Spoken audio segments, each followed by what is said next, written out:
Hi, everybody. It's Mr. Bob, and time for reading with Mr. Bob again. As we continue on in our book, Little House on the Prairie, and we get into Chapter 2, Crossing the Creek. But before we continue our story, I just want to encourage you to continue to do your schoolwork. This is going to be a different and difficult transition at times because you don't have the class clock or your teacher to tell you when it's time to move on to new things.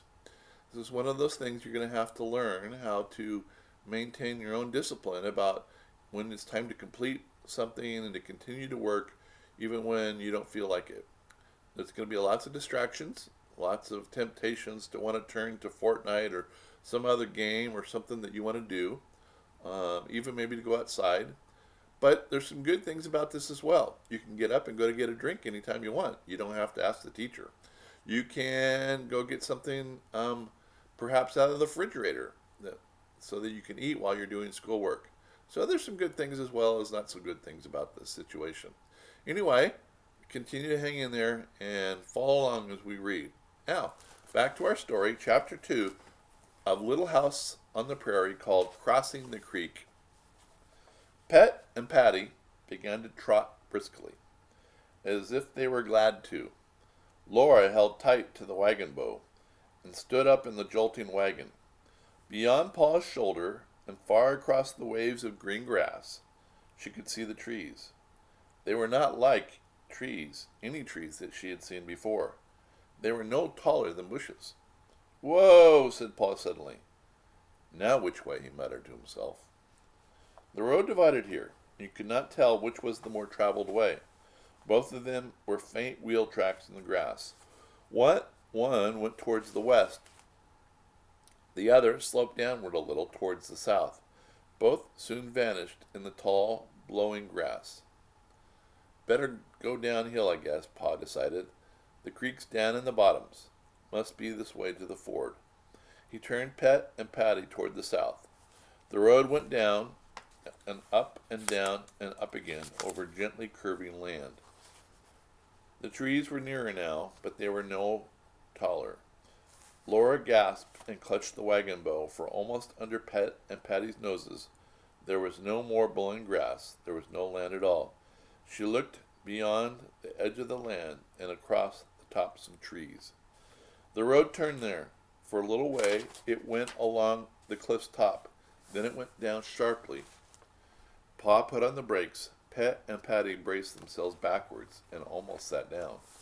The wagon wheels slid onward, little by little, lowering the wagon further down the steep slope into the ground. Jagged cliffs of bare red earth rose up on both sides of the wagon. Grass waved along their tops, but nothing grew on their seamed, straight up and down sides. They were hot, and heat came from them against Laura's face. The wind was still blowing overhead, but it did not blow down into this deep crack in the ground. The stillness seemed strange and empty. Then, once more, the wagon was level. The narrow crack down where it had come open into the bottomlands. Here grew the tall trees whose tops Laura had seen from the prairie above. Shady groves were scattered on the rolling meadows, and in the groves deer were lying down, hardly to be seen amongst the shadows. The deer turned their heads towards the wagon. Curious fawns stood up to see it more clearly. Laura was surprised because she did not see the creek, but the bottomlands were wide. Down below, in the prairie, there were gentle hills and open sunny places. The air was still and hot. Under the wagon wheels, the ground was soft. In the sunny open spaces, the grass grew thin. The deer had cropped it short. For a while, the high, bare cliffs of red earth stood up behind the wagon, but they were almost hidden behind hills and trees when Pet and Patty stopped to drink from the creek. The rushing sound of the water filled the still air. All along the creek banks, the trees hung over it and made it dark with shadows. In the middle, it ran swiftly, sparkling silver and blue. "This creek's pretty high," Pa said, "but I guess we can make it all right. You can see this is a ford by the old wheel ruts. What do you say, Carolyn?" "Whatever you say, Charles," Ma answered. Pet and Patty lifted their wet noses.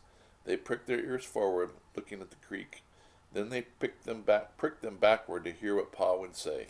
They sighed and laid their soft noses together to whisper to each other. A little way upstream, Jack was lapping the water with his red tongue. "I'll tie down the wagon cover," Pa said. He climbed down from the seat and rolled the canvas sides and tied them firmly to the wagon box. Then he pulled the rope at the back so that the canvas puckered together in the middle, leaving only a tiny round hole too small to see through. Mary huddled down on the bed. She did not like fords. She was afraid of the rushing water. But Laura was excited. She liked the splashing. Pa climbed to the seat, saying, "They may have to swim out there in the middle, but we'll make it all right, Carolyn." Now, before we move on, I want to explain what a ford is, because we don't use fords, at least not in this way anymore. We have bridges. A ford is a place where you cross a river. Now, because we have bridges, you may not have thought about this unless you have a creek nearby your house, or perhaps you've gone out and had to cross a creek on your own. But creeks are different than rivers, because rivers can run fast, and they had to cross rivers to get to the other place that they wanted to go. And so a ford was a place where you crossed the river by actually walking through the water, or sometimes even swimming through the water to the other side. Now, that would be almost impossible with a big river like the Columbia. But these rivers, especially the rivers in the Midwest, are often very, very shallow, and especially in these days, that especially before the floods, there would be water that would be very, very shallow, and it wouldn't be that deep to cross, except for the mud would oftentimes be very, very sticky and difficult to pull through. So a ford was a difficult and sometimes dangerous situation. So when they say that they're going on a ford, this is quite a big part of the adventure. Anyway, let's move on. Laura thought of Jack and said, "I wish Jack could ride in the wagon, Pa." Pa did not answer. He gathered the reins tightly in his hands. Ma said, "Jack can swim, Laura. He'll be all right." The wagon went forward softly in the mud. Water began to splash against the wheels. The splashing grew louder. The wagon shook as the noisy water struck at it. Then all at once, the wagon lifted, balanced, and swayed. It was a lovely feeling. The noise stopped, and Ma said sharply, "Lie down, girls." Quick as a flash, Mary and Laura dropped flat on the bed. When Ma spoke like that, they did as they were told. Ma's arm pulled a smothering blanket over them, heads and all. "Be still, just as you are. Don't move," she said. Mary did not move. She was trembling and still. But Laura could not help wriggling a little bit. She did not want to see what was happening. She could feel the wagon swaying and turning. The splashing was noisy again, and again it died away. Then Pa's voice frightened Laura. It said, "Take them, Carolyn." The wagon lurched forward. There was a sudden heavy splash beside it. Laura sat straight up and clawed the blanket from her head. Pa was gone. Ma sat alone, holding tight to the reins with both hands. Mary hid her face in the blanket again, but Laura rose up farther. She couldn't see the creek bank. She couldn't see anything in front of the wagon but water rushing at it. And in the water, 3 heads. Pet's head, and Patty's head, and Pa's small wet head. Pa's fist in the water was holding tight to Pet's bridle. Laura could faintly hear Pa's voice through the rushing of the water. It sounded calm and cheerful, but she couldn't hear what he said. He was talking to the horses. Ma's face was white and scared. Here's a picture to give you an idea of what's going on here. As you can see, Pa and the horses in the wagon are deep in the water, and it looks like Pa's swimming, trying to lead the horses in the direction that they need to go.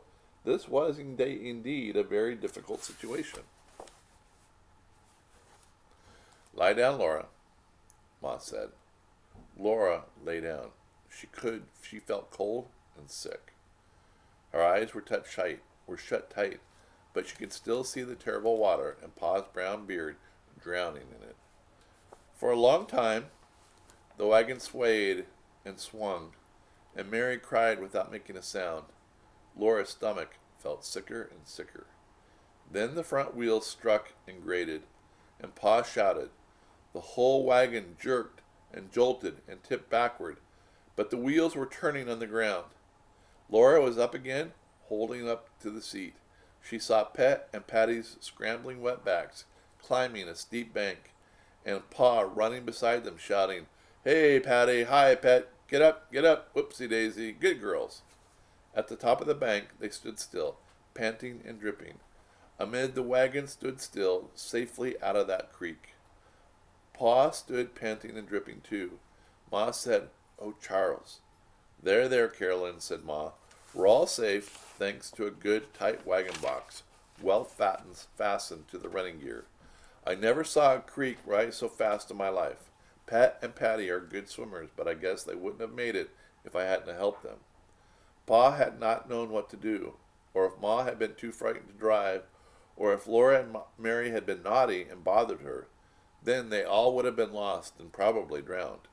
The river would have rolled them over and carried them away, and drowned them all, and nobody would ever have known what had become of them. For weeks, perhaps, no other person would come along that road. "Well," said Pa, "all's well that ends well." And Ma said, "Charles, you're wet to the skin." Before Pa could answer, Laura cried, "Oh, where's Jack?" They had forgotten Jack the dog. They had left him on the other side of that dreadful water, and now they could not see him anywhere. He must have tried to swim after them, but they could not see him struggling in the water now. Laura swallowed hard to keep from crying. She knew it was shameful to cry, but there was crying inside of her. All the long way from Wisconsin, poor Jack had followed them so patiently and faithfully, and now they had left him to drown. He was so tired, and they might have taken him into the wagon. He had stood on the bank and even seen the wagon going away from him, as if they didn't care for him at all, and he would never know how much they wanted him. Pa said he wouldn't have done such a thing to Jack, not for $1,000,000. If he'd known how that creek would rise when they were in the midstream, he never would have let Jack try to swim. But that can't be helped now. He went far up and down the creek bank looking for Jack, calling and whistling for him. It was no use. Jack was gone. At least there was nothing to do but to go on. Pet and Patty were rested. Pa's clothes had dried on him while he searched for Jack. He took the reins again and drove uphill out of the river bottoms. Laura looked back all the way. She knew she wouldn't see Jack again, but she wanted to. She didn't see anything but low curves of land coming between the wagon and the creek. Beyond the creek, those strange cliffs of red earth rose up again. Then other bluffs just like them stood up in front of the wagon. Faint wheel tracks went into the crack between those earthen walls. Pat and Patty climbed till the crack became a small, grassy valley, and the valley widened out to the high prairie once more. No road, not even the faintest trace of wheels or a rider's passing, could be seen any more. That prairie looked as if no human eye had ever seen it. Only the tall, wild grass covered the empty, endless land, and a great empty sky arched over it. Far away, the sun's edge touched the rim of the earth. The sun was enormous, and it was throbbing and pulsing with light. All around the sky's edge ran a pale pink glow, and above the pink was yellow, and above that blue. Above the blue sky there was no color at all. Purple shadows were gathering over the land, and the wind was mourning. Pa stopped the mustangs. He and Mary got out of the wagon to make camp, and Mary and Laura climbed down to the ground too. "Oh, Ma," Laura begged, "Jack has gone to heaven, hasn't he? He was such a good dog. Can he go to heaven?" Ma did not know what to answer, but Pa said, "Yes, Laura, he can. God that doesn't forget the sparrows won't leave a good dog like Jack out in the cold." Laura felt only a little better. She was not happy. Pa did not whistle about his work as usual. And after a while he said, "And what'll we do in a wild country without a good watchdog? I don't know." And that's the end of chapter 2, Crossing the Creek. I hope you enjoyed this story. It's a difficult story, isn't it? Pioneering was a lot more difficult than I think sometimes we let on. They did not have things to protect them. Everything that they did, they had to make themselves or buy that was very expensive. They had to make their own houses. They had to make their own food. It's one of the reasons why we read these stories, to be reminded how difficult life can actually be. As hard as it is right now with the virus and having to stay home from school and all those kind of things, we have the internet. We have these videos. We have things that sometimes we take for granted. And I think that's one of the reasons why, while this is never a good thing, there are some things we can take from it that can help us in the future. So, this is Mr. Bob saying goodbye and have a good afternoon.